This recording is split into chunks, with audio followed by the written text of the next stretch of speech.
Can nutrition play a role in high-performance athletes' success?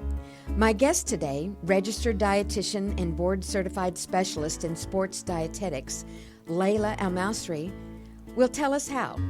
Lilah is a consultant, author, and speaker who has worked with swimmers competing in the Olympic trials, with Navy SEALs when she served for over 10 years as the head sports dietitian for the U.S. Naval Academy, as well as a consultant to a yacht team in ocean competition. In college, Lilah earned 2 All-American honors in women's water polo at Villanova, and she placed first in her age group for 3 years in the Chesapeake Bay Swim Challenge. She is co-author of the book 100 Questions and Answers About Sports Nutrition. Today we'll be discussing nutrition for high-performance athletes.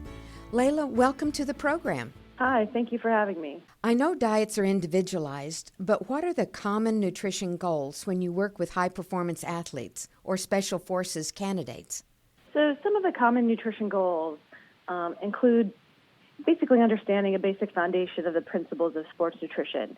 So muscle fuel, hydration, and recovery. And muscle fuel being the carbohydrates, the proteins, the fats, how to get those into your diet. In order for an athlete to maximize their performance, they must be aware of the demands of their sport and then what fuels to consume before, during, and after exercise. One of the things that I teach athletes is to listen to their body's hunger signals and fuel when their body tells them it needs fuel. As a sports dietitian, it's really hard sometimes to get athletes to be able to understand what their hunger signals are. They want me to tell them when to eat and what to eat and how much to eat. And that's one of the big barriers working with athletes, no matter what type of athlete they are, no matter what type of performer, is getting them to understand what their body's hunger signals are.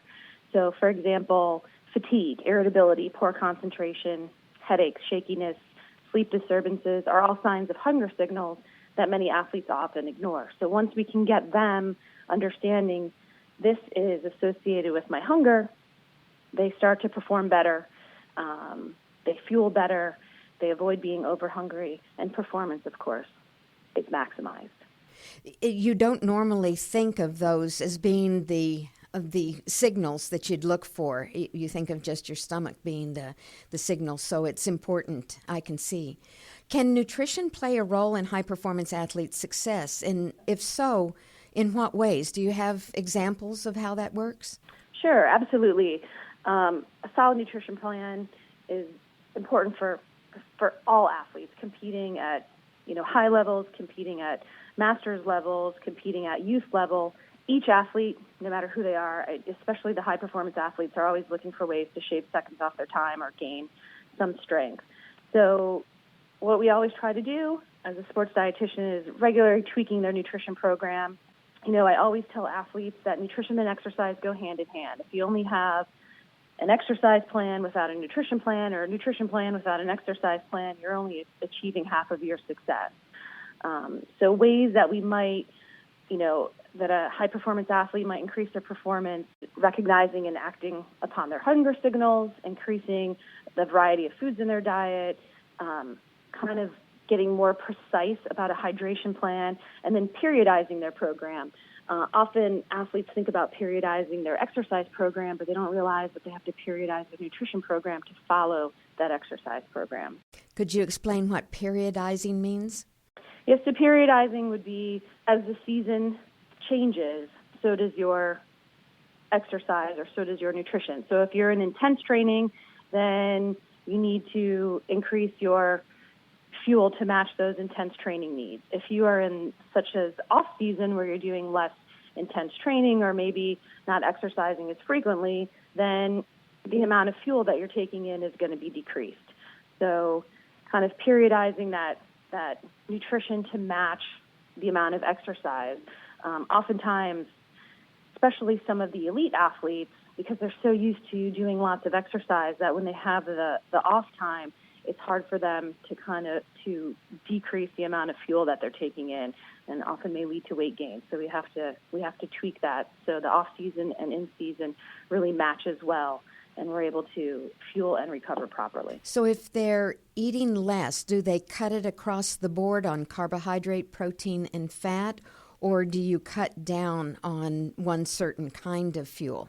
Well, it depends on what type of athlete you're working with, but for the most part, what I like to do, or what I encourage my athletes to do, is not necessarily cutting out foods or cutting out snack times, but reducing the amount that you're eating.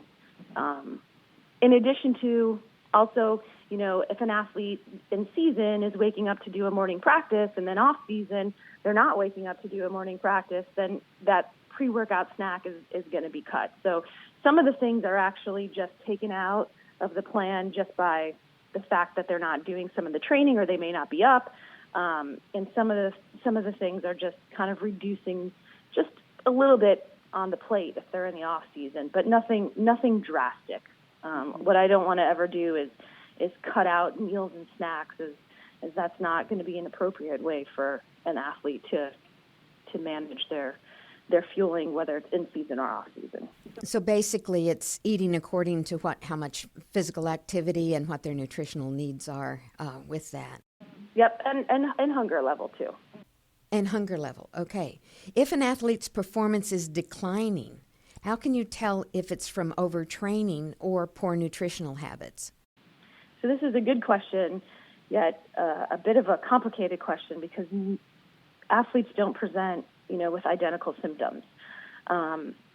So overtraining is usually a combination of many factors, including overexercise, lack of recovery, and improper fueling.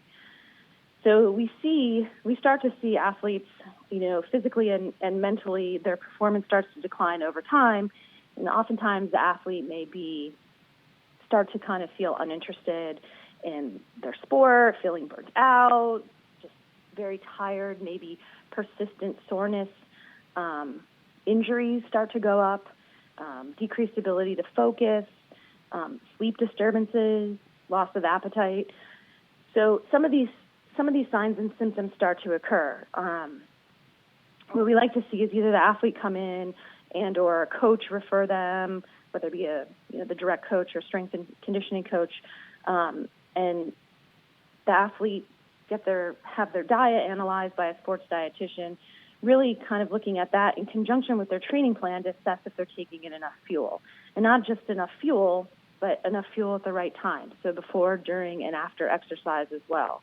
And together with the coach, the trainer, physicians, we work together to make sure that none of these avenues are overlooked, and also take a look to see, because oftentimes as an athlete's performance kind of starts to go down, we're looking at overtraining. Is it poor nutrition, or has, an eating disorder or disordered eating started to creep into that training habits?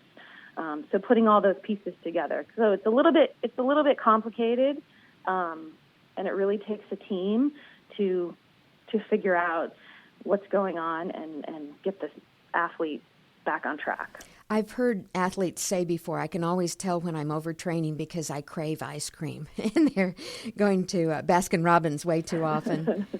You're listening to Nutrition Edge on ReachMD. I'm Kathy King, and I'm speaking with dietitian Lilah Al-Masri, and we're talking about nutrition for high-performance athletes. Lilah, is thirst a good predictor of an athlete's fuel needs, especially in hot, humid climates or high altitude? So this is definitely a great question.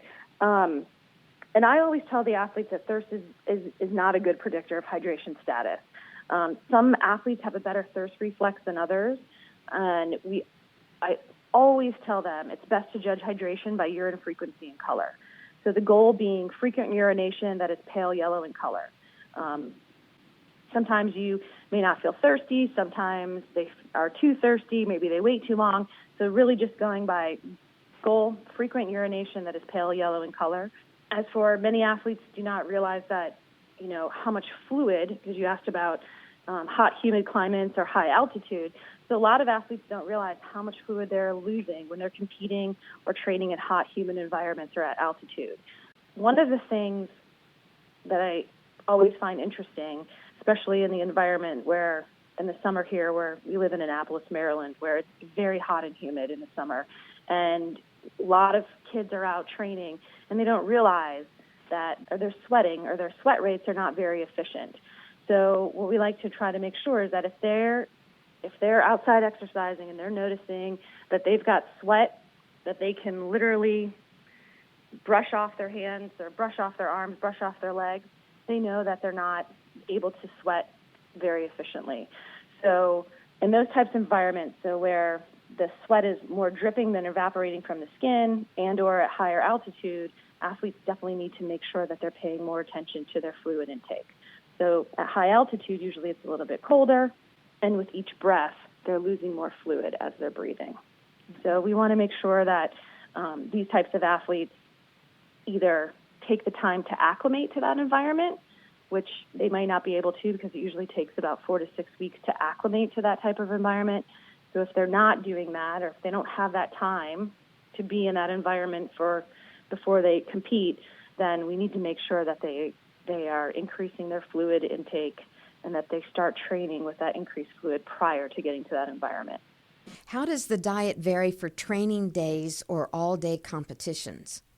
So there's definitely different training days or competitions based on different sports. So you may have a swim meet where you're sitting around for a long period of time. You may have a tournament-style play, such as, competing 2 or 3 games each day of a weekend, or you might have someone who's doing an event such as, an Ironman or training for an Ironman or some long-distance race where they may be, on a bicycle for 6 hours at a time. So it varies within the question, too. So what I always want to make sure is that the athlete who's going out to either do a training day or an all-day competition, that we always make sure that we're still getting in the carbohydrates, the proteins, and the fats.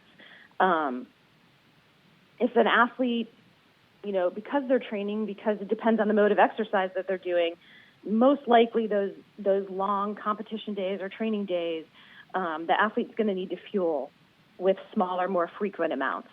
So small snacks, small little mini meals as they go throughout the day. If you're the athlete that's on the bicycle for 6 hours versus the athlete that has maybe a couple hours in between a game, then clearly what you can get in is what you can fuel with. It might be a little bit different. One of the crucial pieces, though, is preparing prior to that training or competition. So making sure that athlete is responsible for making sure that they have a variety of foods and fluids available to them. And, of course, ones that they find palatable, ones that they can easily bring with them. And I always recommend that they do that, figure out what it is that they like during practice, not the day of competition. Don't rely on, your parents, or don't rely on your coach, or don't rely on someone else to bring the food. Make sure that they take into account what they like and bring what they like. For example, if someone is on a 6-hour bicycle ride, they would have what kinds of fluid and carbohydrate or other foods would they have with them? So I think if someone was going on a 6-hour bike ride, I would recommend, some sports drink. I would recommend, either they could bring dried fruit, they could bring bananas, they could bring bagels with peanut butter. Some athletes like to do, wraps with peanut butter, but getting in the protein and the carbohydrates, making sure they have enough fluid. Others may like to have trail mix. It all depends on how good they are really at peeling some of the wrappers off or getting how fast they can get it out of their, pocket or wherever they hold it. Some athletes like to wrap, dried fruit on their handlebars. It depends on how creative they can get. And then, of course, what temperature they're cycling in. If it's really hot, you probably don't want to bring, a lot of things that are going to melt. So it just depends on what time, they're going out, how long they're going out, what fuel they like, and how smart they can be about where they can stash some of those fuels as they're cycling to be able to reach them quickly and eat. I've noticed many athletes, the one thing that we always say is don't do it the first time on a competition. Practice with it so that you actually know you can handle it on the bicycle while you're going.